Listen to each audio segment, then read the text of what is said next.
Hello everyone. In this video, I'll guide you on how to fix Call of Duty Modern Warfare 2 crashing so you can play without sudden exits or freezes.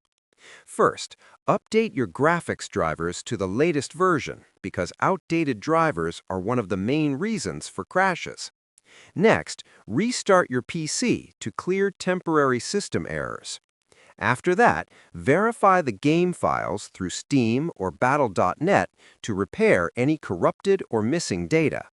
You should also lower your in-game graphics settings, especially texture quality and shadow settings, to reduce system load. Another important step is to close all background applications like browsers, overlays, and recording software. Also, disable overlays from Discord and GeForce Experience as they can cause instability. Make sure your Windows system is fully updated for better compatibility. If the issue continues, run the game as an administrator. Finally, restart your PC and launch the game again, and the crashing should be fixed. Subscribe the channel for more videos.